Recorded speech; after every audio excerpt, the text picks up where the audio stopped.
Expediente Abierto es una comunidad de investigadores que analiza, investiga y propone sobre temas de relevancia que suceden en Centroamérica. Expedienteabierto.org. Pensando en una Centroamérica mejor. Expediente Abierto es una comunidad de investigadores que analiza, investiga y propone sobre temas de relevancia que suceden en Centroamérica. Expedienteabierto.org. Pensando en una Centroamérica mejor. Expediente Abierto es una comunidad de investigadores que analiza, investiga y propone sobre temas de relevancia que suceden en Centroamérica. Expedienteabierto.org. Pensando en una Centroamérica mejor. Expediente Abierto es una comunidad de investigadores que analiza, investiga y propone sobre temas de relevancia que suceden en Centroamérica. Expedienteabierto.org. Pensando en una Centroamérica mejor. Expediente Abierto es una comunidad de investigadores que analiza, investiga y propone sobre temas de relevancia que suceden en Centroamérica. Expedienteabierto.org. Pensando en una Centroamérica mejor. Expediente Abierto es una comunidad de investigadores que analiza, investiga y propone sobre temas de relevancia que suceden en Centroamérica. Expedienteabierto.org. Muy buenos días, les doy una cordial bienvenida a este panel titulado Xiomara Castro y sus vínculos con la izquierda latinoamericana, con la izquierda autoritaria latinoamericana, que también se plantea la pregunta hacia dónde va Honduras con el socialismo del siglo XXI. Mi nombre es Eduardo Ulibarri, soy periodista, diplomático y analista internacional costarricense y tendré a cargo la moderación de la actividad. En ella participan Constanza Macina, Graco Pérez y Sebastián Grunderberg, a quienes presentaré en un momento. Son varios los hechos sobre Honduras que han acaparado durante meses recientes la atención noticiosa. Los más sonados tienen que ver con condenas o denuncias de narcotráfico que incluso llevaron a la cárcel en Estados Unidos al expresidente Juan Orlando Hernández. Y más recientemente, medios informativos han revelado contactos de narcotraficantes con miembros de de la familia presidencial en 2013, lo que ha generado un gran impacto político en el país. Sin descuidar la importancia de estos y otros hechos, nuestra mirada se enfocará hoy en la política exterior de la presidenta Xiomara Castro y su creciente alineamiento con regímenes y movimientos de izquierda autoritaria en América Latina. Menciono apenas 4 ejemplos al respecto. En junio de 2022, Castro decidió no asistir a la Cumbre de las Américas en Los Ángeles porque Cuba, Venezuela y Nicaragua no fueron invitados por el presidente Joe Biden. Ese mismo año, Honduras votó en el Consejo de Derechos Humanos de las Naciones Unidas contra la resolución que nombró a 3 expertos internacionales para investigar las violaciones a los derechos humanos en Nicaragua. Apenas 15 días después de asumir la presidencia pro tempore de la Comunidad de Estados Latinoamericanos y Caribeños, o CELAC, el 4 de marzo pasado, Xiomara Castro se tomó la libertad de felicitar a nombre del grupo a Vladimir Putin por su espuria elección en Rusia. Esto motivó que fuera desautorizada por varios estados miembros del grupo. Y el 29 del pasado mes, agosto, denunció el tratado de extradición con Estados Unidos, al que acusó de injerencista en los asuntos internos del país. Ante estos y otros hechos, sin duda tiene relevancia interrogarnos sobre la orientación de la política exterior del gobierno hondureño y sus implicaciones tanto nacionales como regionales, e incluso más allá del hemisferio. Tengo ahora el gusto de presentar a las personas que comentarán el tema. Constanza Macina, argentina, posee un postdoctorado en ciencias políticas, dirige la carrera de esa disciplina en la Universidad del Centro de Estudios Macroeconómicos de Argentina, o UCEMA, y también se desempeña como docente en otros países. Ganó el primer lugar en el concurso de ensayos Caminos de la Libertad en el 2022 y es autora de artículos académicos y editora de diversos libros sobre su especialidad. Graco Pérez es académico, consultor y conferencista hondureño en temas internacionales y se ha desempeñado como columnista durante 21 años. Desde el 2010 ha sido profesor en Relaciones Internacionales, Diplomacia, Seguridad y Defensa. Posee licenciatura y maestría en Relaciones Internacionales con un diplomado en Geopolítica. Además es especialista en asuntos asiáticos y gerencia de proyectos. Sebastián Grunberger es politólogo alemán, desde 2020 director del Programa Regional de Partidos Políticos y Democracia en América Latina de la Fundación Konrad Adenauer con sede en Montevideo. Anteriormente representó a la Fundación en Perú. Estudió ciencias políticas e historia en universidades de Alemania y Chile. Ha trabajado para las Naciones Unidas en Nueva York y Costa de Marfil, en el Parlamento Europeo en Bruselas y en el Parlamento Alemán en Berlín. Comenzaremos con Sebastián para que nos ofrezca el contexto general del hemisferio en la materia de izquierda y de izquierda autoritaria. Luego Graco nos introducirá en el caso hondureño y Constanza concluirá la primera ronda con una mirada centroamericana o enfocada en Centroamérica. Entonces, Sebastián, eh, publicaste recientemente, en abril de este año, La Galaxia Rosa, un libro que analiza diversos gobiernos, partidos y movimientos de izquierda en América Latina y cómo interactúan entre sí. A partir de tus investigaciones, tus reflexiones en el tema, ¿nos podrías ofrecer un contexto general del fenómeno en dos sentidos? Ojalá.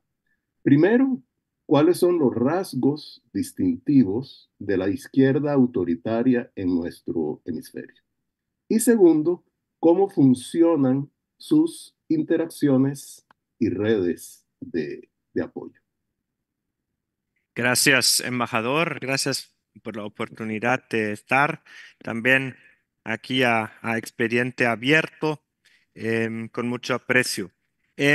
Tomo esa posibilidad de presentarles un par de puntos de mi investigación que, como ven atrás, se llama La Galaxia Rosa, como el Foro de Sao Paulo, el Grupo de Puebla y sus aliados internacionales socavan a la democracia en América Latina, y como también lo pueden ver, lo pueden descargar aquí en dialogopolitico.org.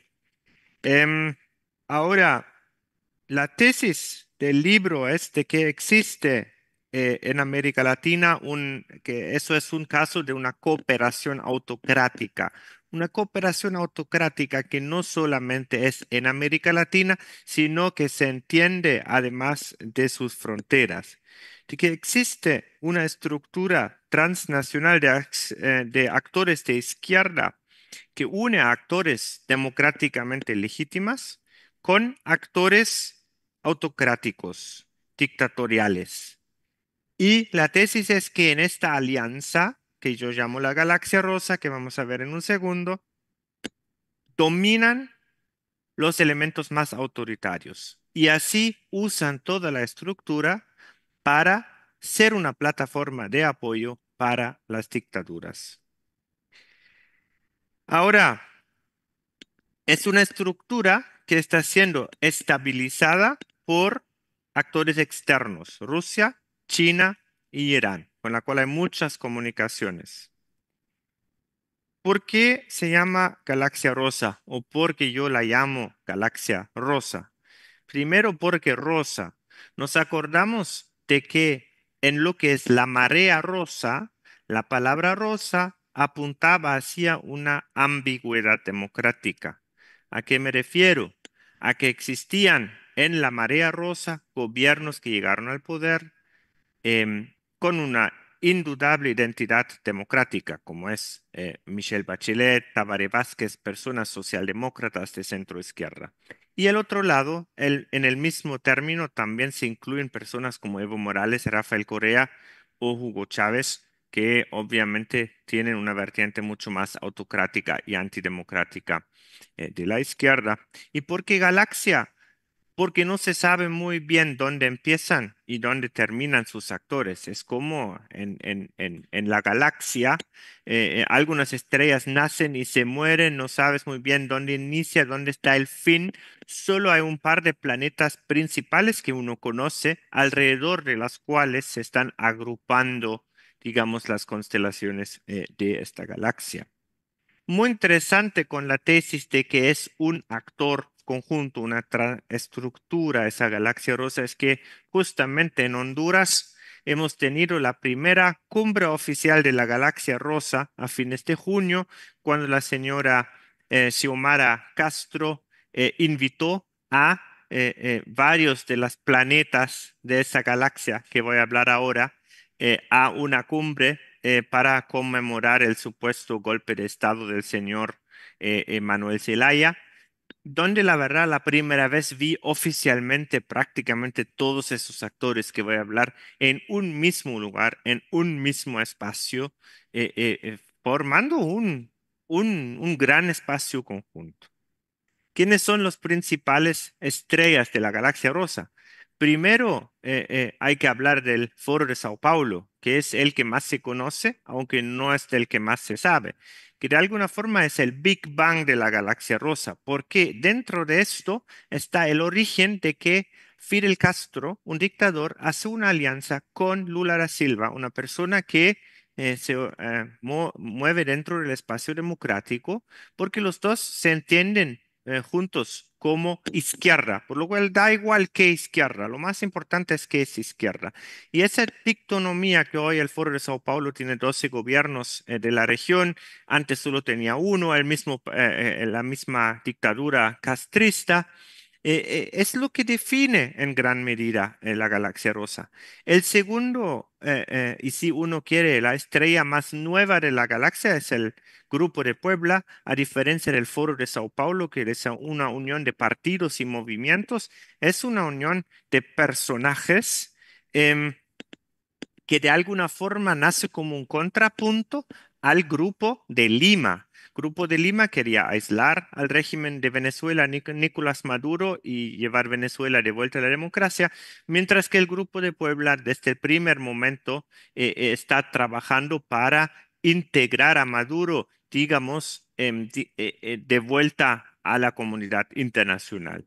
La tercera es la Internacional Progresista, que es una especie de vía láctea, porque conecta a la galaxia rosa con estrellas en otros continentes que de alguna forma comparten, no quiero decir una misma visión, pero sí una misma dirección de actuación, muy conectados con sectores de ultraizquierda en Estados Unidos, pero también hay conexiones a viejas estructuras de la lucha anticolonial, así también suena su retórica en la India, en lugares así, con una retórica muy radical anticapitalista que llama la atención.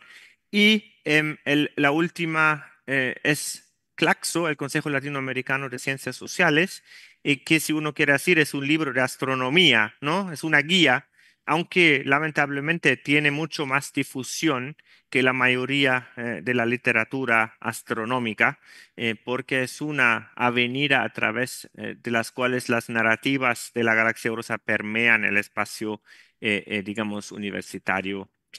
Quiero también mencionar, porque hablamos de Honduras aquí, el tema del famoso CELAC social, que también estuvo presente en esta primera cumbre. hay que mencionar de que CELAC social no tiene nada que ver institucionalmente con la CELAC, porque hay mucha gente que preguntaban cómo puede haber ese tipo de declaraciones como la de Honduras, muy radical, anticapitalista, pro Cuba es porque no es la CELAC, es un espacio autoconvocado de movimientos sociales que lo único que tienen que ver con la CELAC es de que vienen de los países de la CELAC. Pero obviamente Xiomara Castro lo hace aparecer como si eso fuera la CELAC porque ella misma es la presidenta pro tempore y hace un uso político muy, muy llamativo del espacio a nivel de que emite declaraciones a nombre de una organización de la cual hay muchos miembros, como sabemos, y hay muchas cancillerías que se declararon absolutamente contraria a muchas de las declaraciones de la presidenta hondureña. Ahora también es parte de la galaxia algunos medios, algunos estatales, como conocemos, Telesur, Granma, Prensa Latina de Cuba, algunos privados, Página 12 de Argentina, El Ciudadano de Chile, La Jornada de México y medios extranjeros, RT, Russia Today, Hispan TV de Irán bueno, de alguna forma China, aunque funciona diferente de China. Y ahora la pregunta es, ¿por qué y para qué funcionan como estructura transnacional? De alguna forma son una especie de partido transnacional de izquierda autoritaria, si uno lo quiere, digamos, extender un poco la imagen. Y yo quiero ponerles cuatro razones por qué son efectivamente una estructura. Y eso se conecta también con lo que son sus estrategias y sus modos de actuar. Y después ya lo dejo para la discusión. Lo primero es un ideario común. Ellos tienen sobre todo en común lo que no quieren o contra qué son. Están contra los Estados Unidos, contra lo que ellos llaman el imperialismo y el capitalismo, sobre todo imperialismo que viene de Estados Unidos, porque Rusia, China y Cuba no cuentan ahí. Son anticolonialismo, mucha retórica todavía de la lucha anticolonial, antineoliberal, todo lo que es empresa es neoliberalismo, antioccidental en el fondo, porque el modo liberal democrático ellos rechazan, por lo cual también son antidemocráticos, porque tratan de construir un nuevo tipo de democracia que es una cosa mucho más tutelada. Ellos dicen que el neoliberalismo y la democracia no van en conjunto y una defensa acérrima de sobre todo Cuba, que es una especie de Vaticano socialista cuyos dogmas no se cuestionan nunca, pero en gran medida también de Venezuela y sobre todo también de Rusia y de la agresión putinesca, que no siempre es una defensa cerrada, sino como se trata de igualar moralmente. Es una guerra entre dos bandos, ¿no? O sea, que trata de evitar que haya un culpable, claro que, bueno, todos sabemos que en efecto existe este claro culpable. Lo segundo es que ellos tienen canales institucionalizados de cooperación y acción conjunta, es decir, ellos coordinan sus acciones. Son las redes que describo, de las cuales salen acciones coordinadas, por ejemplo, denunciando todo el tema de un supuesto lawfare, que es una de sus narrativas preferidas contra todos los em, actores de izquierda, que el lawfare es una persecución jurídica de líderes, como ellos llaman, progresistas, no aplica para el entorno de María Corina Machado en Venezuela, tampoco aplica para, digamos, los presos políticos cubanos para nada eso aplica, pero sí para Evo Morales, para Rafael Correa, y no me extrañaría que pronto salen también de la señora Xiomara de Castro por sus ya, vínculos aparentes con el narcotráfico. Es decir, en el momento que a alguien le tocan, funcionan como familia, es decir, es una defensa directa, independiente de los hechos o no, sino es una defensa casi emocional. El Grupo de Puebla instaló en gran medida esa narrativa de lawfare en Foro de Sao Paulo y la Internacional Progresista lo están difundiendo y Claxo saca los libros sobre estas cosas. Tres, tienen un sentido corporativo del poder. Eso es lo que dije, que se sienten como una familia que sacan cartas conjuntas denunciando de golpes blandos contra sus aliados, declaran la democracia en peligro cuando gana alguien que no es de los suyos, como por ejemplo Javier Milei. Es interesante de que, ahí no digo que uno no puede poner unas preguntas sobre Javier Milei o criticarlo, pero de una persona que está defendiendo Cuba, declarando que ahora, porque gana Milei, la democracia argentina está en peligro, tiene ahí un poco de falta de coherencia, por lo menos. Y se apoya en candidaturas para puestos internacionales, por lo cual siempre digo mucho ojo con, por ejemplo, el nuevo secretario general de la OEA y con el nuevo secretario general también de Naciones Unidas, donde seguramente van a hacer entramados para imponer una candidatura afín a ellos. Y lo cuatro son los mismos. Cuando uno mira qué personajes aparecen en los diferentes espacios, uno se encuentra con los mismos nombres. Yo voy a leer algunos. Rafael Correa, expresidente de Ecuador; Álvaro García Linera, ex vicepresidente de Bolivia; Celso Amorim, el la mano extendida en política exterior de Lula da Silva; Alicia Bárcena, la todavía ministra de Relaciones Exteriores de México; la diputada comunista chilena Carol Cariola; Marco Enríquez Onimami, coordinador del Grupo de Puebla, ex diputado y candidato presidencial chileno. Antes también Alberto Fernández, una persona muy activa también es Ernesto Samper, que en este momento está en Cuba apoyando abiertamente al señor Díaz-Canel. También hay que mencionar la influencia de los españoles, especialmente de José Luis Rodríguez Zapatero, pero también de todos los fundadores de Podemos. Y ahí llegamos al otro punto, que son los académicos orgánicos, como se dice, gramsciano, como es el mismo señor Monedero, como también es Atilio Borón aquí de Argentina, o Alfredo Serrano Mancilla, el director de CELAC con G. Bueno, yo creo que con eso lo dejo un poco aquí. Yo creo que al final del día lo que nosotros necesitamos hacer frente a ellos es, aparte de entender las dinámicas, de mirar las dinámicas, de escribir sobre las dinámicas, de comentar sobre esas dinámicas, nosotros también formar nuestra propia estructura de una internacional demócrata liberal. Porque lo que no podemos hacer es responder con la misma moneda, que a veces yo siento que el Foro Madrid lo está cometiendo este error. Ujú. No todos los compañeros de viaje nos deben ser útiles, porque existen personas también desde la derecha cuyo compromiso democrático es dudable, y no creo que deberíamos aliarnos con ellos, sino con toda la gente de buena fe que cree en la democracia y en las libertades y los derechos humanos. Y con eso dejo mi primera intervención. Perfecto. Muchísimas gracias, Sebastián, por esta mirada panorámica. Digamos que nos has dado como un gran angular de la situación de la izquierda radical o antidemocrática en América Latina y sus vínculos con grupos afines. Ahora quisiéramos como un zoom a Honduras, que es el objetivo fundamental de esta discusión. Les quiero aclarar, y esto debía haberlo hecho al principio, que vamos a tener estas tres como presentaciones generales a raíz de preguntas generadoras que yo he hecho. Bueno, primero a Sebastián, ahora va a ser a Graco y luego a Constanza, y con posterioridad a sus intervenciones respecto a ella, tendremos un diálogo más dinámico al respecto.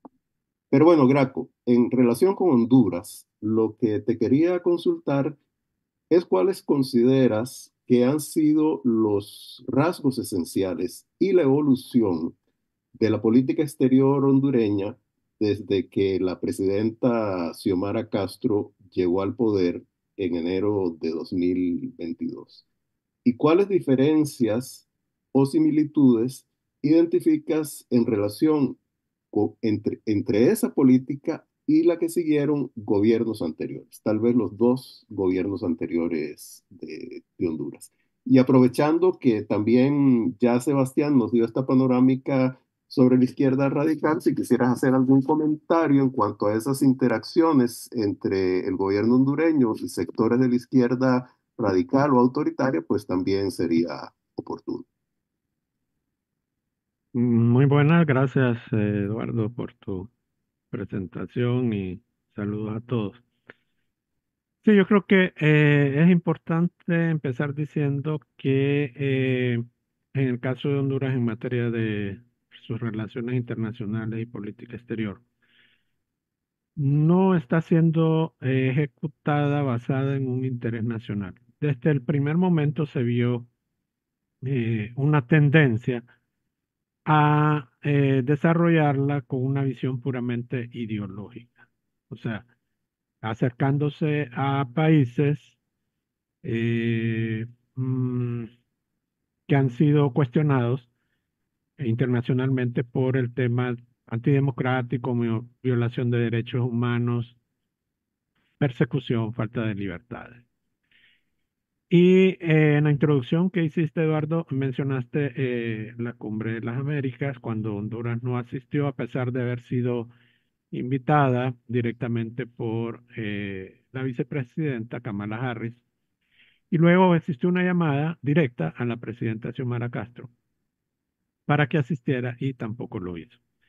Y desde ahí se vio ya el rumbo que estaba tomando el actual gobierno, alejándose de las relaciones con Estados Unidos, porque era una oportunidad brillante para nuestro país, pues tener esa oportunidad de ser invitados directamente a participar en la cumbre.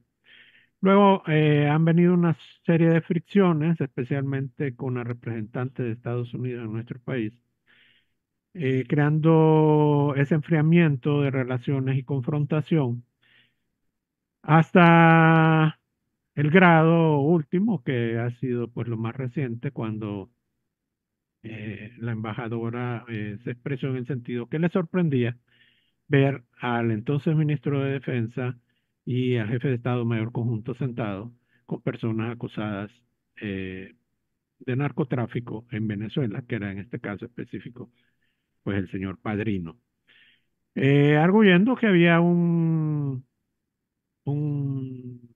evento deportivo de cadetes y que ese era el objeto de la visita, ¿verdad? Igual se generó mucha polémica por esa situación. Y hay que decir que ya existía un desencanto de parte de la población hondureña desde el momento que Honduras envía observadores a Venezuela, cuando sabemos que no habían observadores internacionales, sino que más bien se mandaron personas prácticamente a avalar el fraude electoral que vivió Venezuela en las pasadas elecciones. Y eso ya había tenido un costo político, pero a pesar de eso parece que al gobierno no le importó. Siguieron con esos acercamientos, enviaron a esta persona supuestamente a ese evento deportivo. Y bueno, todo ha desencadenado toda esa serie de situaciones. Por ejemplo, finalmente la aparición de un video, ¿verdad? Donde se reúne un secretario del Congreso Nacional, hermano del expresidente Zelaya, el señor Carlos Zelaya, con personas reconocidas como narcotraficantes aquí en el país para hablar de financiamiento de campañas. El hijo de este señor, Carlos Zelaya, era el entonces ministro de Defensa, José Manuel Zelaya, que lleva el nombre de su tío, y también se vio obligado a renunciar, supuestamente para permitir que las investigaciones pues no se vean obstaculizadas. Pero eso ha continuado, ¿verdad? Hubo una cadena nacional donde se esperaba que, que se anunciara que Honduras no iba a denunciar el tratado de extradición, que fue la respuesta que el gobierno de Honduras le dio a las opiniones de la embajadora de Estados Unidos. Como ella dijo que se sorprendía porque estos señores habían estado sentados en Venezuela con el señor Padrino, entonces la respuesta del gobierno no fue diplomática en el sentido de llamar, hacer un llamado de atención, enviar una nota de protesta, sino que se denuncia el tratado de extradición con Estados Unidos. lo cual también, por supuesto, genera un gran coste político. Y en este momento estamos en esa situación porque el tratado dice que perderá vigencia hasta dentro de 6 meses después de haber sido denunciado. Entonces, aquí vemos varias aristas y hablando ya más de política exterior, Honduras vino absteniéndose en las Naciones Unidas para condenar la invasión a Ucrania, condenando la respuesta de Israel al acto terrorista de Hamas desde el primer momento y rompiendo relaciones con Taiwán, que era una de las sugerencias o digamos que había manifestado el gobierno de Estados Unidos en el sentido que se sentiría muy satisfecho que Honduras mantuviera su relación con Taiwán y no se acercara a China. Bueno, se produjo el rompimiento y ahora tenemos una relación diplomática con China, por supuesto con Rusia, que en su momento, en medio de esta guerra, Honduras nombró embajador ante Putin, además de felicitarlo por las elecciones.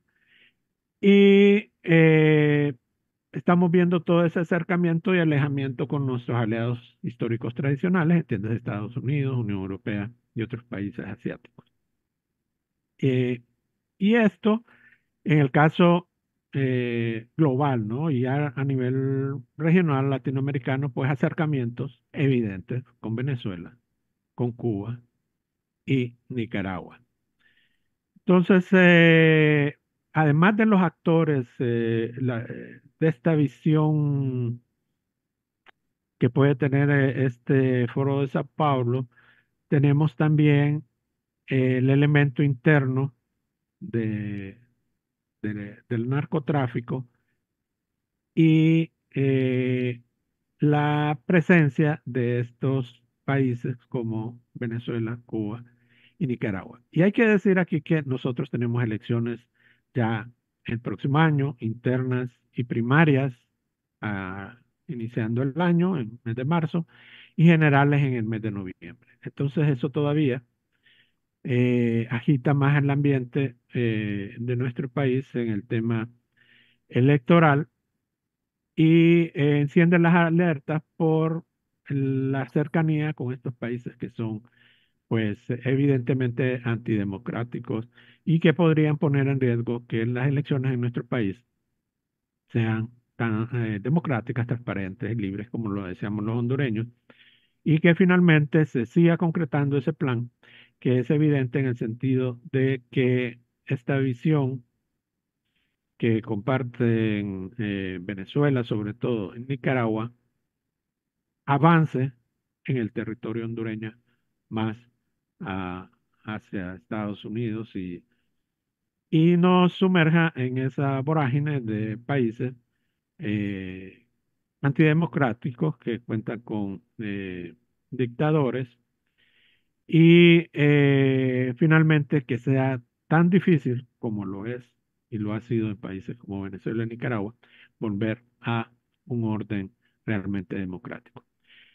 Entonces, yo creo que por ahí dejaría yo mi primera intervención.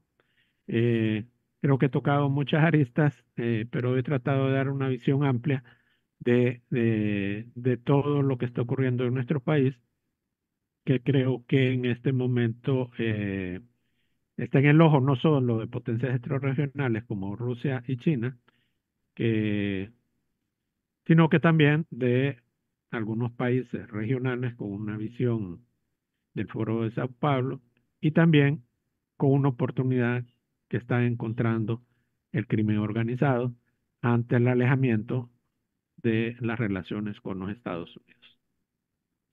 Muchas gracias, Graco. Sí, realmente esa especie de, digamos, posible interacción entre tendencias y vinculaciones de izquierda autoritaria y narcotráfico son muy, muy inquietantes, tanto en Honduras como en otros países.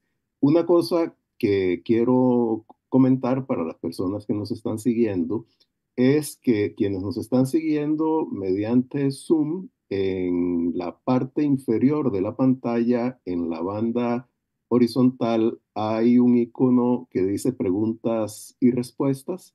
Ahí ustedes pueden plantear cualquier pregunta que tengan, que yo las iré considerando conforme avancemos en esta discusión. Y quienes nos están siguiendo vía YouTube pueden utilizar la herramienta del chat. Bueno, vamos ahora con la primera pregunta para Constanza. Constanza, a mí me interesa tal vez que partamos de los grandes desafíos que en general en la actualidad confronta Centroamérica. Tenemos una dictadura abierta y represiva en Nicaragua. Tenemos el proceso de control institucional autoritario y también de violaciones al debido proceso de Nayib Bukele en El Salvador y los múltiples intentos de bloqueo contra Bernardo Arévalo en Guatemala. En este panorama, y por supuesto sin dejar de lado las conexiones con la izquierda radical o autoritaria, ¿cómo caracterizar al gobierno de Xiomara Castro y a sus iniciativas de política exterior en relación con los retos generales de la democracia en la región? Bueno, muchas gracias, Eduardo, por tus preguntas y obviamente a Expediente Abierto por esta iniciativa. Yo empezaría con el proceso de erosión democrática, este retroceso, esta destrucción que están haciendo de la democracia hondureña, que es en gran medida lo que hemos visto que ocurrió con el chavismo, desde inicios del chavismo en Venezuela, lo que hemos visto que ha hecho Daniel Ortega y Rosario Murillo también en Nicaragua. Es decir, son gobiernos que en su momento llegan democráticamente al poder, es decir, que utilizan el mecanismo electoral para llegar al poder, pero que una vez en el poder empiezan a desplegar cierto tipo de comportamientos diferentes.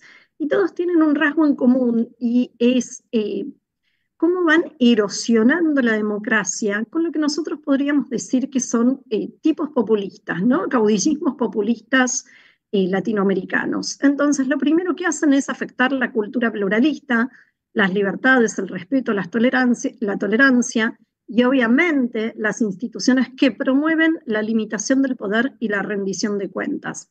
Es decir, que estos gobiernos tienen en común la personalización del régimen, el predominio del poder ejecutivo en desmedro de los otros poderes, los que son subordinados, colonizados, cooptados, redefinidos por la centralidad presidencial, y que hay una permanente descalificación de la oposición, de los medios de comunicación que no son afines, de la aplicación de la ley que es desigual, es decir, se va erosionando también el Estado de Derecho, como vos lo decías en los otros casos que está ocurriendo en los países vecinos a Honduras, sobre todo en Nicaragua desde hace años y en los últimos años a partir del gobierno de Nayib Bukele en El Salvador. Entonces, dos rasgos generales que tienen que ver con la polarización y con la erosión a los controles institucionales. A esto le quiero sumar un dato que me parece sumamente importante, que es el que aparece en el último Latinobarómetro, que nos cuenta que en Honduras, Eduardo, se registra un apoyo de solo 32% a la democracia. Este apoyo incluso ha disminuido en los últimos años, y lo que también ha aumentado es la cantidad de personas que son indiferentes al tipo de régimen. Es decir, que hoy en Honduras el 41% de los hondureños se declara indiferente al tipo de régimen. Si nosotros miramos los datos de Honduras, por ejemplo, para el año 1996, quienes se declaraban satisfechos o muy satisfechos con la democracia llegaban solamente a los 19 puntos. En la última medición, que es la del 2023, llega a 20 puntos. Fíjate que en tantos años no ha mejorado la satisfacción con la democracia. Un punto importante que a mí me parece que es diferente de los casos que estuvimos analizando y comentando hasta ahora, y que quiero compartir un segundito la pantalla para que ustedes vean esto conmigo. porque no son solo los datos del Latinobarómetro, no es solo el tipo de régimen, no solo son las prácticas del tipo de régimen, sino que el gobierno de Xiomara Castro tiene un rasgo en particular que es la inclusión de la familia grande, en puestos fundamentales del gobierno. ¿Y esto por qué lo digo? Porque hay un tipo de Estado que convive con estas democracias erosionadas, con estas democracias en retroceso, que se adueñan del Estado. Hace un ratito Graco nos decía, ellos son críticos del neoliberalismo, de las empresas, pero fíjense cómo a partir de este gráfico que fue hecho por la Oficina Nacional Anticorrupción, lo que podemos ver es que hay una cooptación del Estado por parte de lo que es la familia Castro Zelaya, ¿no? De cómo se van ubicando en lugares clave al interior del gobierno. Entonces, esto nos habla de un neopatrimonialismo y de una apropiación desde lo privado hacia lo público. Han cooptado el Estado, se han adueñado en gran medida del Estado. Esto es como la contracara de esas privatizaciones que tanto el foro, sobre todo el foro de San Pablo y todos esos instituciones, organismos que nos comentaba al principio Sebastián, critican las privatizaciones, el neoliberalismo, pero fíjense que en este caso estamos frente a una familia que llega al poder y que se adueña completamente del Estado, ¿no? Esto como un rasgo que me parece distintivo del resto de algunos casos que nosotros vamos a analizar. Ustedes me van a decir, Constanza, en el caso de Nicaragua, el matrimonio Ortega Murillo es lo mismo. Bueno, sí, pero acá es un poco más grande, ¿no? Es como toda la familia extendida. Están los hermanos, los cuñados, los hijos, es decir, todos ocupando lugares electivos y no electivos, es decir, cargos en el Ejecutivo y en el Legislativo, en el poder.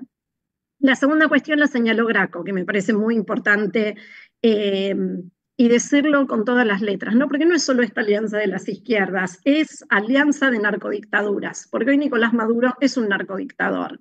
Y los lazos que están apareciendo entre los cachiros y parte de la familia Zelaya, con el famoso Carlón Zelaya, me parece que está dejando bastante en claro, así como la reunión que tuvo, que la dijo hace un ratito Graco también, el ahora ex ministro de Defensa, hijo de Carlos Zelaya, y ministro de Defensa, Manuel Zelaya, que lo nombró Graco hace un ratito, en la reunión que tuvo también con Padrino López. No tengo muy en claro porque realmente no lo pude encontrar en la relación entre los cachiros y el cartel de los soles, pero si pudiéramos establecer esa relación, ¿no? Más allá de lo que apareció también en las últimas horas, que parece un video durante la campaña de Manuel Zelaya del 2010, ¿no? Donde parte de el cartel de Sinaloa con el propio Chapo Guzmán que le daba plata para la campaña de Zelaya. Es decir, fíjense cómo todo está tan enrarecido, todo tan entremezclado, todo tan entreverado. Y no me parece un dato menor que se haya terminado, como dijo Graco, el tema del tratado de extradición unos días antes de que apareciera el video, ¿no? Entonces es como que está todo tan mezclado y tan mezclado, porque digo, no solo es el problema de las izquierdas, no solo es el problema de los autoritarismos, el narcotráfico atravesando las izquierdas, el autoritarismo y la democracia de nuestra región. Algunas cosas más que quería nombrar, pero ya las dijo Graco también, que tienen que ver cuando, en clave de la política exterior, Xiomara rompe relaciones con Taiwán. En marzo en X había felicitado a Vladimir Putin por su última victoria electoral. Entonces, ¿qué cosas me parece que tenemos que señalar que son muy específicas del régimen de Xiomara Castro, a diferencia del resto de la región, que me parece que hay muchas similitudes? Bueno, el tema de la familia, no la familia amplia ocupando lugares de poder, pero sí esta opción que ya me resulta muy clara por acercarse a las dictaduras de la región, como lo dijeron Sebastián y lo dijo Graco también, y cómo todo esto está atravesado por el tema del narcotráfico, y como todos los países de la región, y lo dijeron ellos también, así como hay un doble estándar para el lawfare, hay un doble estándar para la no injerencia, ¿no? Porque el respeto a la no injerencia en asuntos internos que piden en repetidos discursos Xiomara Castro tiene también ese doble estándar respecto de nos molesta la injerencia de los Estados Unidos, pero no nos molesta la injerencia de China y de Rusia en la región. Todavía creo que tenemos que volver a hablar de lo que fue la campaña de Manuel Zelaya, el esposo de Xiomara Castro, el famoso golpe de Estado allá por el año 2009, pero sobre todo volver a hablar de eso porque yo recuerdo que en ese momento sí se habló y se trajo a colación el financiamiento de la campaña por parte del chavismo y el acompañamiento del chavismo en la campaña de Manuel Zelaya en su momento. Entonces tenemos un doble estándar respecto de no quiero que haya una injerencia por parte de algunos, pero por parte de otros sí me molesta. Lo último que quiero decirles es, y no les voy a compartir pantalla, pero se los cuento, el índice de corrupción, el que hace Transparencia Internacional, que también me parece que es muy interesante para ponerlo sobre los datos del Latinobarómetro, ¿no? Frente a ese aumento de la indiferencia respecto del tipo de régimen, frente a esa desafección democrática, el índice de percepción de la corrupción para el caso de Honduras en los últimos años está en 23 sobre 100. Para que ustedes me entiendan, cuanto más cercano está a cero, mayor es la percepción de corrupción. Cuanto más cercano estoy a 100 es porque el país sería más transparente.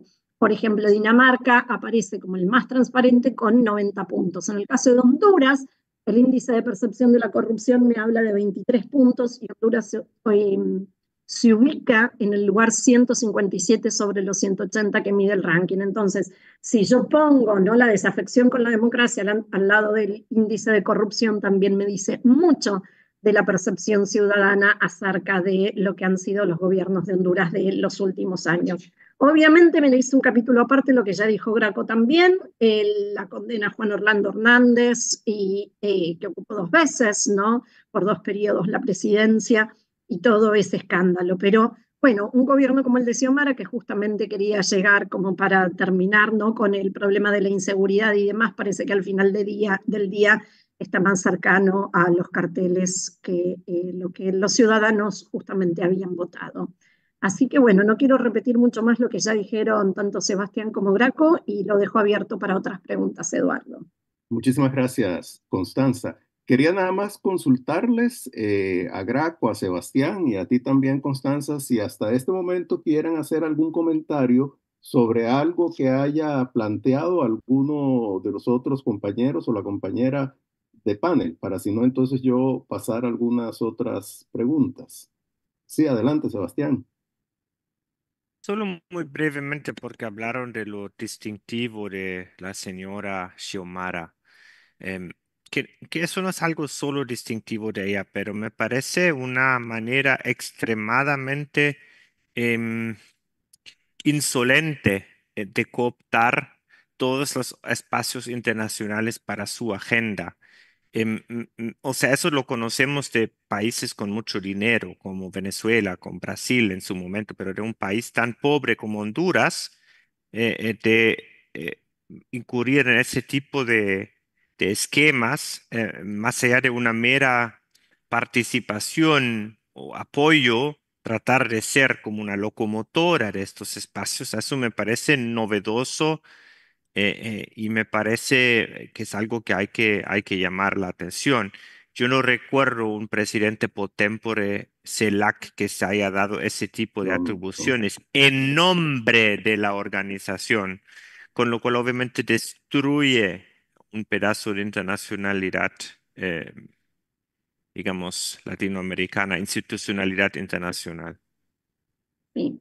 Yo quisiera hacer... Sí, adelante, Constanza, y después Graco creo que también quería decirnos algo. Adelante, Constanza. Creo que tendríamos que quizás levantar la mano, pero bueno, lo hacemos espontáneamente en línea lo que dice Sebastián, que me parece muy importante. También recordar cómo América Latina hemos ido teniendo instituciones intrarregionales, perdón, una tras de otra, tratando justamente de reemplazar a la OEA, empezando por la UNASUR, que terminan en el fracaso. ¿Pero por qué fracasan? Porque justamente al sobreideologizarse pierden el sentido que en verdad les debieran haber tenido, ¿no? Que eran como instancias para aunar voces, buscar consensos y demás. Y al final no hacen más que representar ideologías, ¿no? Graco, gracias. Sí, yo quisiera referirme un poco a esta visión global, que en el pasado, por ejemplo, no teníamos tanta presencia de China en la región, ¿verdad? Ahora, digamos, en el caso de Centroamérica, solo Guatemala y Belice mantienen relaciones con Taiwán. Entonces, creo que es parte del problema, porque China se siente muy cómoda trabajando con estos gobiernos dictatoriales. Y el otro tema que hacía referencia a Constanza del Cartel de los Soles, ¿qué es lo que está pasando si lo vemos en el mapa? Bueno, está Venezuela, que no tiene un tratado de extradición, está Nicaragua, que no tiene un tratado de extradición con Estados Unidos, y si a eso se suma Honduras, el espacio territorial que están conquistando en Centroamérica aumenta.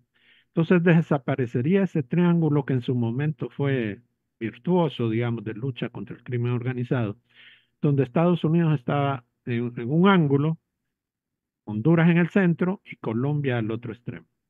Ahora pasamos a quitar a Estados Unidos y ponemos a Venezuela y Honduras se mantiene en el centro y en el otro extremo está Nicaragua.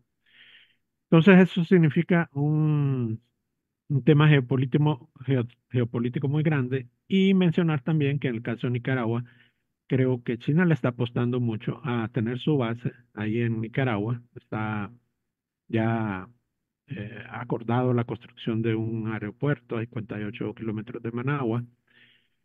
Y pareciera que ahí va a tener su base. Y por supuesto, recordar, en Honduras tenemos una base militar de los Estados Unidos. Es un tratado igual, que yo no quiero pensar en algún momento también se podría denunciar en un momento crítico, ¿verdad? En este tema de lucha contra el crimen organizado y narcotráfico y por supuesto del avance de estas potencias extrarregionales como China y Rusia, que repito, se sienten cómodas con gobiernos totalitarios porque ellos en sí son gobiernos totalmente verticales y dictatoriales. Gracias. Muy interesante.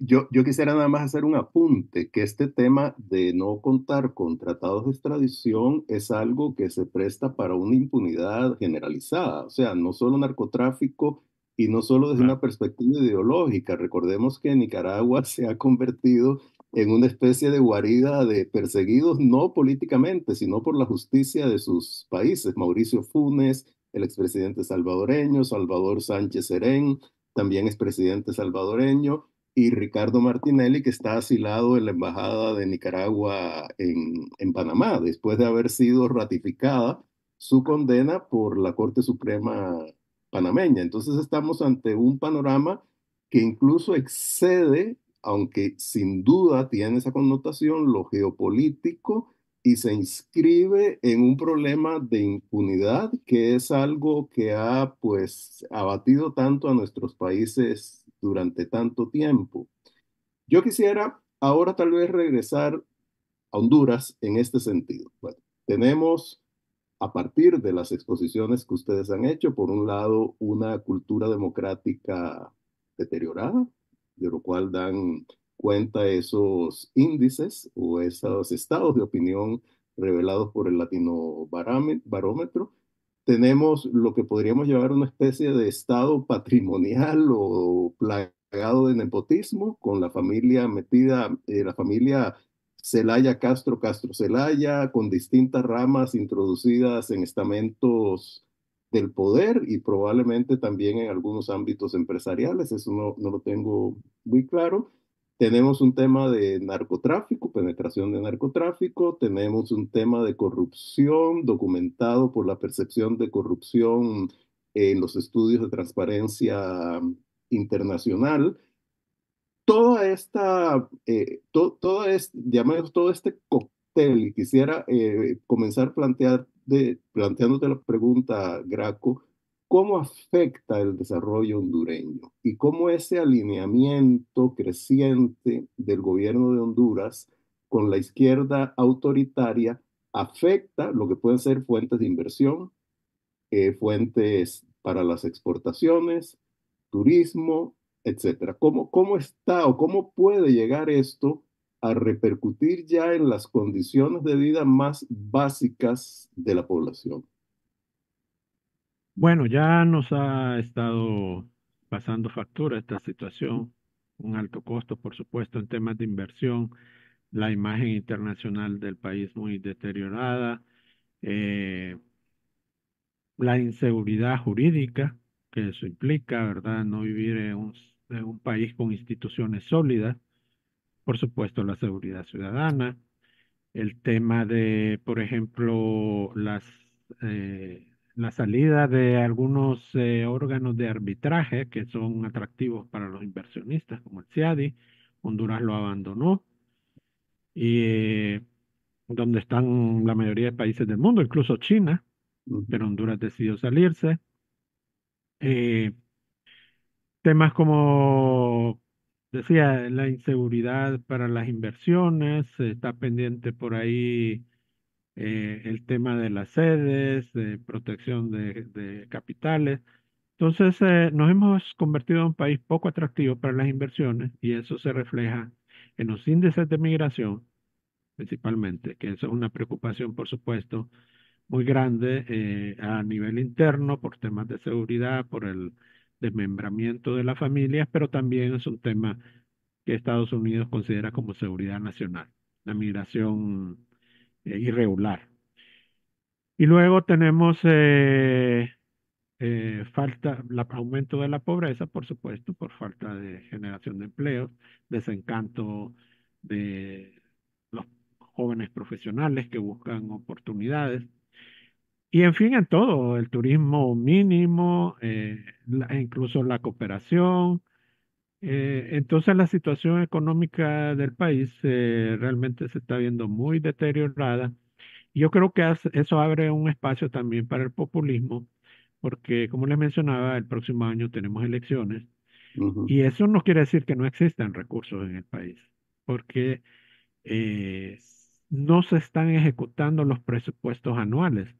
Son muy bajos los niveles de ejecución y todos nos preguntamos entonces esos recursos, si están siendo reservados para el año electoral o qué está sucediendo con ellos. Y seguramente, y se nos ha anunciado, la participación de, por ejemplo, con China en algunas inversiones, en unos megaproyectos que muchos ponemos en duda, pero que por lo menos realizarán estudios con costos millonarios y eso puede generar también gran cantidad de recursos para ser utilizados como le digo, un país con grandes necesidades económicas donde se presta para el uso de dinero en forma muy populista, al estilo como lo hacen estos países que hemos mencionado anteriormente, ¿verdad? Con bonos y demás, para comprar conciencias y que la población satisfaga sus necesidades de alguna manera. gracias.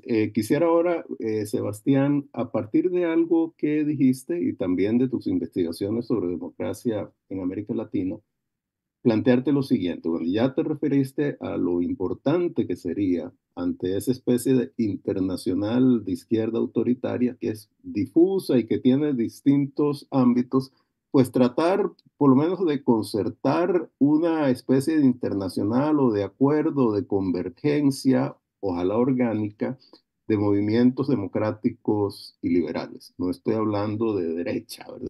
Estoy hablando de movimientos democráticos y liberales en nuestro continente.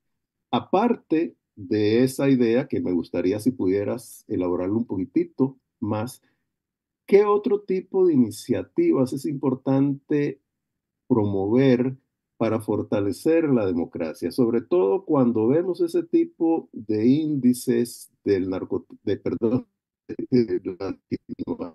metro sobre cómo una cultura democrática se deteriora, y en el caso de Honduras eso es muy visible, pero también es algo que está sucediendo en muchos otros países, por ejemplo, Costa Rica, que siempre ha tenido una alta cultura democrática y aprecio a la democracia también se ha venido deslizando en esa materia en el Latino Barómetro. Entonces, ¿qué podríamos hacer las personas que valoramos la democracia, las libertades públicas, el Estado de Derecho, para tratar de revertir estas tendencias, no solo de intromisión de la izquierda autoritaria, sino también de deterioro de la cultura democrática.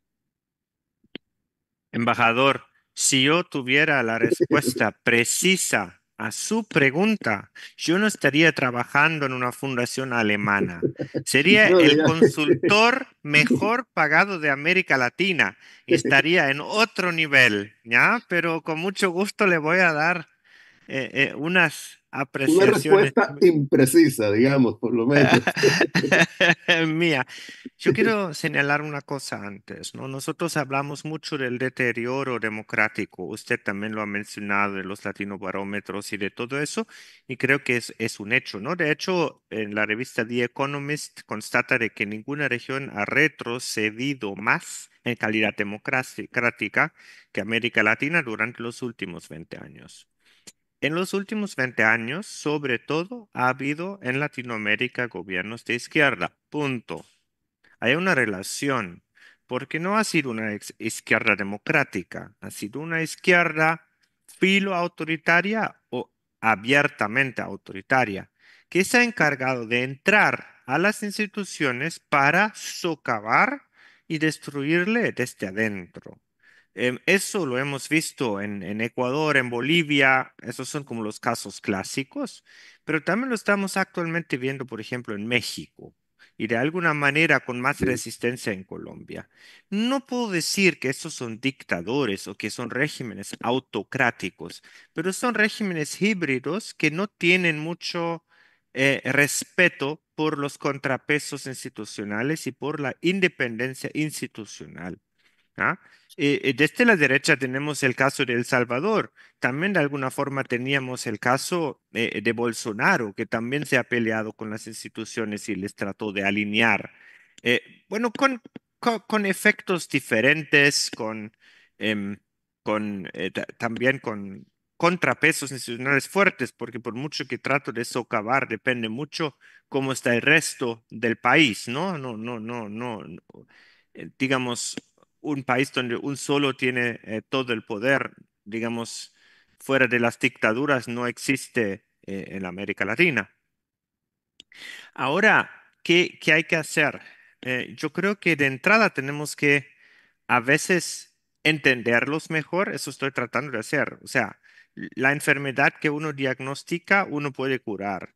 Yo creo que mucho de esto pasa por canales diferentes y ellos son muy hábiles en decir, todo eso es una teoría de conspiración y eso, ¿no? Pero uno simplemente tiene que empezar a leer las declaraciones en sus páginas web. Eso ya, con eso parte mi idea de escribir el libro. Yo no pude creer lo que decían ahí, ¿no? De que la Internacional Progresista dice que el capitalismo es un virus que hay que erradicarlo de la faz de la tierra, de que, digamos, el Foro de Sao Paulo celebra a Fidel Castro como el ejemplo de la dignidad y está dice que el imperialismo de Estados Unidos y el capitalismo son los peores enemigos de los pueblos latinoamericanos. El Grupo de Puebla llama a defender a Cuba, Nicaragua y Venezuela de la injerencia internacional. La Internacional Progresista llama el ataque de Hamas a ciudades y ciudadanos celebrando israelíes un operación militar el 7 de octubre, em, y todos ellos están diciendo que Ucrania y Rusia, bueno, es básicamente lo mismo y dan cabida a narrativas de que la OTAN es la agresora. Y me pregunta a toda la gente de buena fe, de centro izquierda, democrática, socialdemócrata, progresistas en el sentido de la palabra, digamos, que aspirar a un progreso social, ¿de verdad se sienten cómodos en compañía de personas y de instituciones que dicen algo así? Y creo que muy pocos lo hacen. Y porque de alguna forma son muy hábiles en esconder sus partes más feas. Por ejemplo, esa total solidaridad servil e infantil, digamos, con Cuba y con la dictadura castrista, es algo muy difícil intelectualmente de plasmar. Y llego a la conclusión que hay un tema emocional sobre todo ahí, ¿no? Em, Ese es el primer punto, la investigación. La segunda punto, ellos no solo tienen una red, Ellos hacen acciones. Nosotros muchas veces nos queremos en la habla. Y nosotros no somos suficientemente buenos en sacar declaraciones, en ejercer lobby para puestos internacionales. Eso es otra crítica hacia nosotros que tenemos que cambiar. Una persona que es, digamos, del centro, de la centro derecha, después de su carrera política, ¿dónde va? A la empresa privada, tal vez a la docencia. ¿Dónde van ellos? A los organismos internacionales. Tienen una matriz internacional muy fuerte y por eso permean y se alían con sus agendas. Por eso logran cooptar ciertas instituciones. De que, por ejemplo, UNICEF, de que UNESCO están colaborando todo el rato con Claxo. Eso tiene que ver con que personas de Claxo se fueron para allá o gente de la Galaxia Rosa se fueron para allá. Y de que básicamente, digamos, los altos cargos en Naciones Unidas son de izquierda, los latinoamericanos. Búsquenme a alguien que no es de izquierda, no conozco muchos. Em, entonces, ¿por qué? Porque los gobiernos hacen lobby, porque los gobiernos del lado, digamos, que no es de la galaxia rosa, no hacen suficientemente lobby para esto. Pero igual no es solo esta cosa de que, Naciones Unidas, hay todo ahí, una conspiración de izquierdistas y marxistas, sino es algo muy, muy claro. El Estado miembro tiene la influencia sobre quién va a ser sus representantes y con un poquito más planificación estratégica en personal internacional, la situación estaría un poco diferente. Por lo cual igual tenemos que empezar un poco por casa ahí a trabajar ese tipo de situaciones. Y creo que es muy importante cambiar a veces el vocabulario. Eso no es todo comunismo. Eh, no todo es comunismo y totalitarismo. No saben muchas veces de qué hablan. El Foro de Madrid dice que Xiomara Castro tiene un proyecto totalitario para Honduras. Puede ser muchas cosas, un proyecto autocrático, un proyecto cleptocrático, aliado con el narco, pero un proyecto totalitario, entonces ya no puedo hacer diferencias, ¿no? Pero el otro lado tenemos que decir que son espacios autoritarios, tenemos que decir, y por eso a mí me gusta toda esta cosa darle la vuelta, porque muchas veces se habla de Gramsci, de la guerra cultural, de la ideología de género, del neomarxismo, ¿no? Y digo, simplemente hay que decirles, oigan, independiente de todo eso, ustedes no son demócratas, ustedes no están respetando los principios básicos de la democracia y del Estado de Derecho. Respeten eso y hablamos de Gramsci. Pero estas son cosas que son muy, muy evidentes y creo que en nuestro enfoque de la crítica, em, también a veces cometemos errores. Y eso trato con el libro o sea, yo he escrito un libro entero sin la palabra Gramsci y sin la palabra guerra cultural, porque eso está en todas partes. Discúlpenme este último punto. Columnistas latinoamericanos tienen muchas veces, y lo digo como alemán que ama profundamente a esta región, la tendencia de poner mucha opinión y pocos hechos. O sea, tienen que volver a decir por qué Cuba es una dictadura, en vez de simplemente poner, por ejemplo, partes del programa de gobierno de Cuba y hacerlo como es lo mismo con el Foro de Sao Paulo. El Foro de Sao Paulo es comunista, todo eso, pero no sacan del contexto. Mira, eso es lo que quiere el Foro de Sao Paulo y eso viene de ahí. Y con esa información uno se asusta más de con estos como señalamientos públicos, lo mal que es Cuba, lo mal que es Venezuela, lo mal que es todo eso, ¿no? Eso tal vez un poco, disculpa ya, me extendí un poco, pero es una pregunta difícil. No, muy, muy, muy interesante. Vamos a ir, yo voy a tratar de ir intercalando algunas de las preguntas que nos han ido enviando los miembros de la audiencia y quisiera una que hasta cierto punto se conecta con lo que acabas de decir, Sebastián, pero le pediría por favor a Constanza que se refiera a ella. Y es, ¿por qué esa narrativa de izquierda muy amplia, digamos, que por un lado justifica o por lo menos calla y se convierte en cómplice de atentados absolutamente evidentes a la democracia y a los derechos humanos? y por otro lado promueve actitudes un poco irracionales en cuanto a política económica, política exterior, relaciones con Estados Unidos.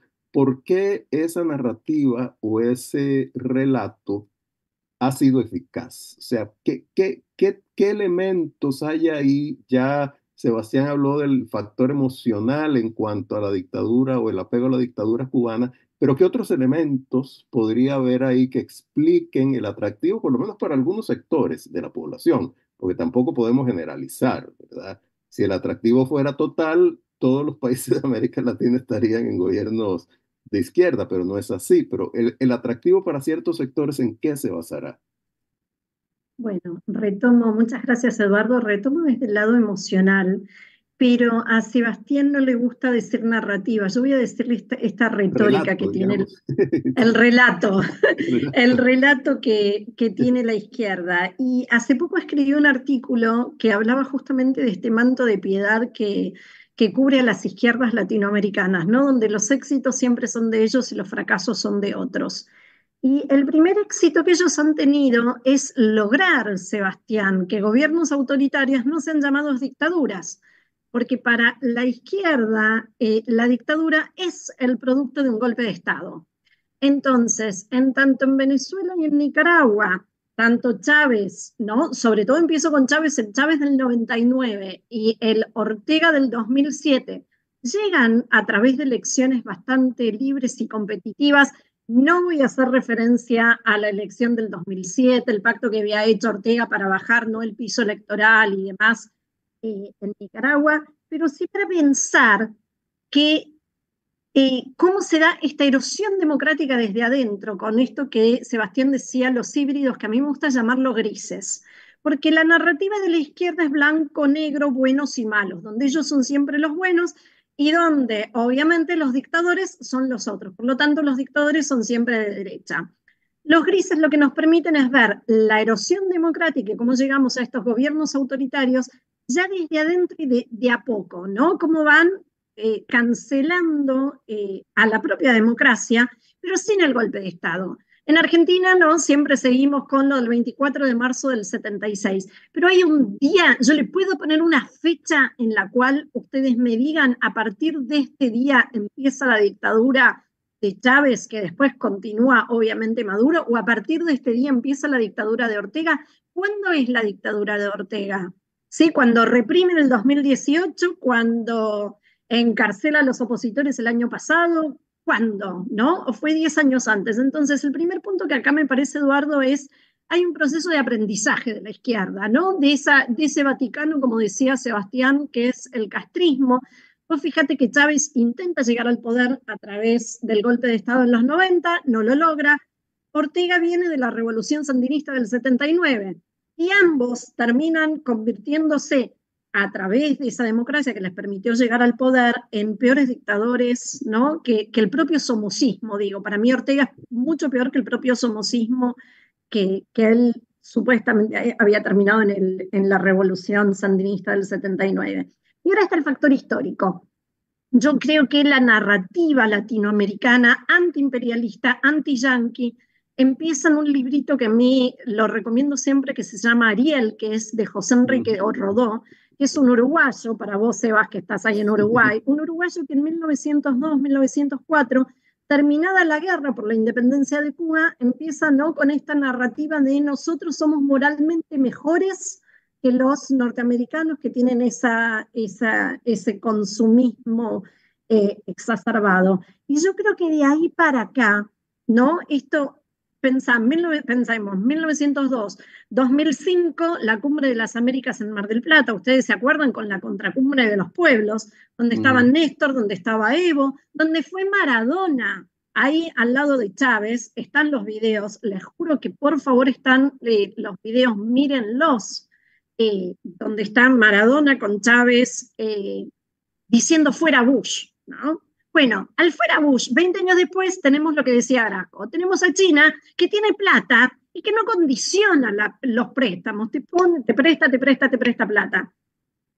Tiene un montón de proyectos hoy en Honduras, creo que con fibra óptica, Huawei, algo de un canal seco para construir un canal seco en Honduras, Bueno, tantas cosas, tantos proyectos, pero ¿qué pasa con la plata de China? Primero, a priori no es una plata condicionada. Si no es condicionada a la transparencia, la rendición de cuentas, etcétera, lo cual no quiere decir que no te la cobren. Lo que pasa es que la cobran diferente, pero primero te la dan, ¿no? Entonces, me parece que ahí es donde aparece otra vez entremezclados los riesgos que suponen nuestras democracias débiles, nuestras malas élites políticas, de las cuales no hemos hablado, pero nuestras élites políticas son malas porque no han evitado, no han sabido, no han podido decir, estamos frente a esta dictadura. Teníamos que esperar a esta elección para decir que Maduro era un dictador. Teníamos que esperar que pidan la orden de captura contra Edmundo González para ver si Petro y Lula se despiertan. No, bueno, entonces digo, tenemos un problema de leads, tenemos problemas que nos atraviesan como región que no hemos sabido resolver y con un prestamista que tiene mucha plata y que está dispuesto a poner plata porque se siente cómodo, como dijeron Graco y Sebastián, en una región como América Latina. Gracias, Constanza.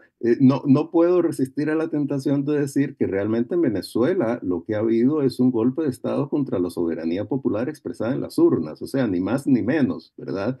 Y desde dentro del poder. Entonces yo creo que eso es una forma de caracterizarlo y enmarcarlo.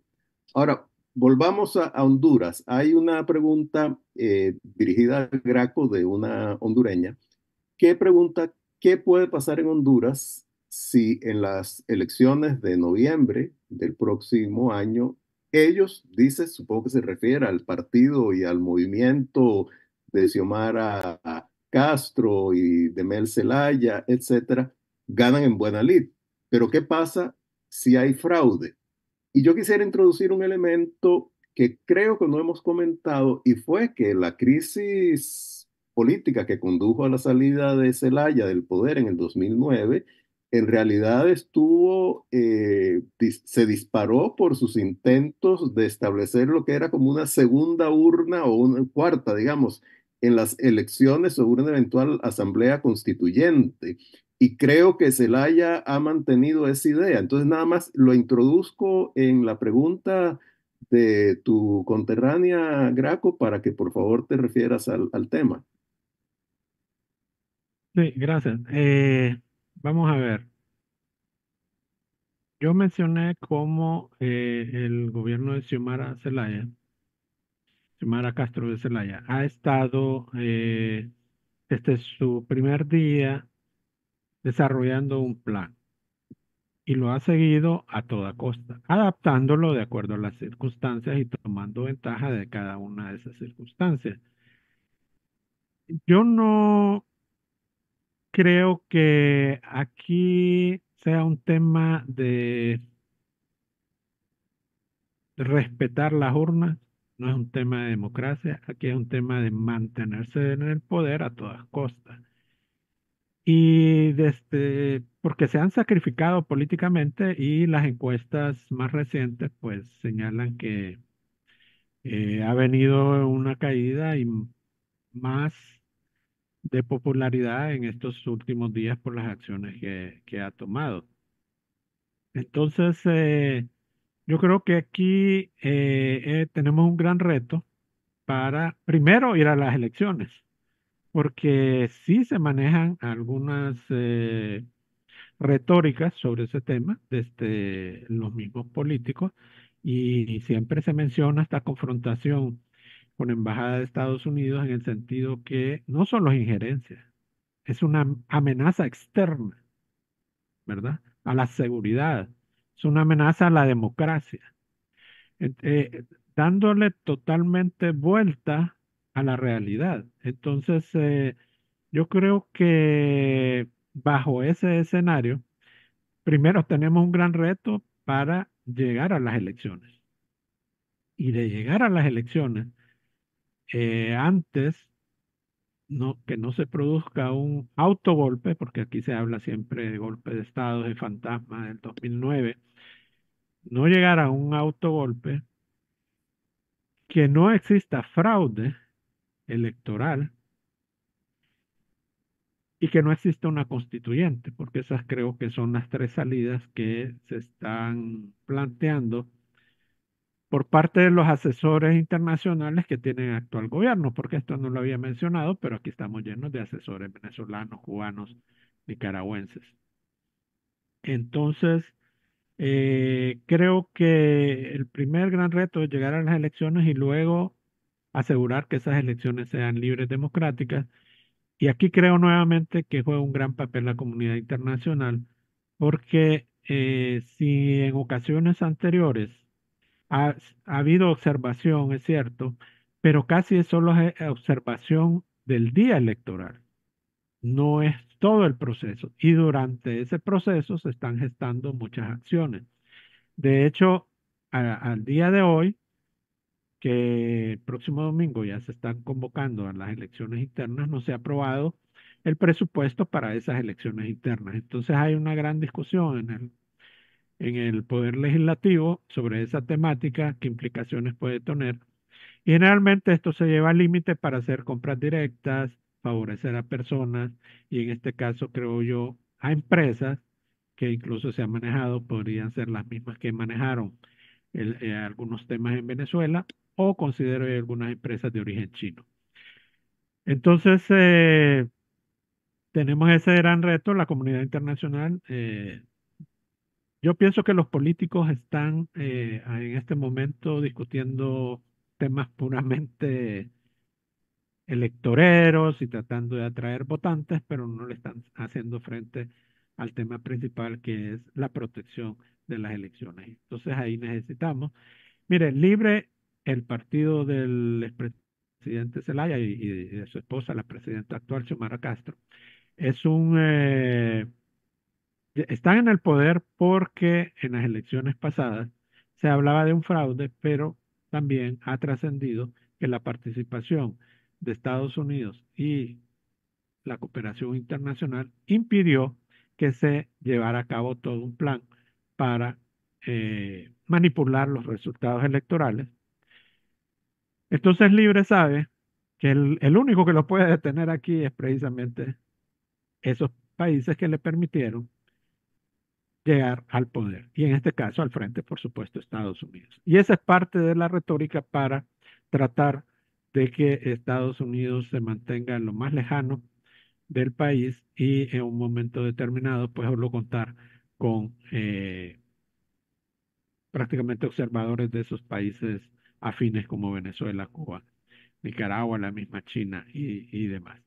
Entonces yo creo que para resumir ese y concluir, ese es el primer reto, llegar a las elecciones y garantizar que éstas sean libres, democráticas, transparentes y que no se desarrolle todo ese plan que ha tenido éxito. Pienso yo me voy un poquito más atrás ahí con el plan desarrollado en Siria por Rusia y luego la adaptación aquí en Venezuela que les ha funcionado en Nicaragua y que ahora lo quieren aplicar en nuestro país. Muchas gracias, Graco. Ya realmente estamos al filo del tiempo establecido. Entonces, nada más para concluir, les consulto a Constanza, Sebastián y también a Graco si quisieran plantear algún comentario sumamente breve, digamos casi que un soundbite como cierre de sus exposiciones. Sí, em, muy brevemente sobre China, de muchas cosas que quisiera agregar. China nos conoce mejor que nosotros a China. Eso es nuestro gran problema, tanto como América Latina como Europa. El gran problema que nosotros tenemos es que estamos viendo a empresas chinas como empresas, a ONGs chinos como ONGs, a partidos chinos como partidos y a medios chinos como medios. Todo eso es en el Estado y no es solo el Estado, sino es el Partido Comunista. Por lo cual, en este momento, cuando uno hace contactos con los chinos, ese es justamente lo que hay que tener en cuenta. Lo otro que hay que tener en cuenta con los chinos es que los chinos tienen una ofensiva de hace muy poco, no tan poco, pero de unos años, no solamente de la no injerencia, que es el código para que la democracia y los derechos humanos no son valores universales, sino de que su modelo de partido único no es solamente moralmente igual al liberal occidental, sino que es moralmente superior y más eficiente. Eso están tratando con todos esos viajes. Solo quiero dejar esas cosas claras cuando uno habla de China, de que antes de tratar con ellos, que uno tiene que tener esas dos cosas claras. Muy bien. Constanza, de tu parte. Gracias, Eduardo. Solamente para cerrar, recordarles, y a raíz de la pregunta que le hicieron a Graco, que democracia es competencia y es participación. Antes hablamos de competencia de las élites y la participación es ciudadana. Si me preguntás cuál es la cara de la otra moneda que hoy a mí me preocupa de Honduras, es esa desafección, ese desinterés ciudadano, cívico, por el devenir de la democracia. Ya sabemos lo que es esta élite política, ya sabemos qué es lo que busca, sabemos cuáles son sus negocios. Está en manos de los propios ciudadanos preservar su democracia. Gracias, Graco.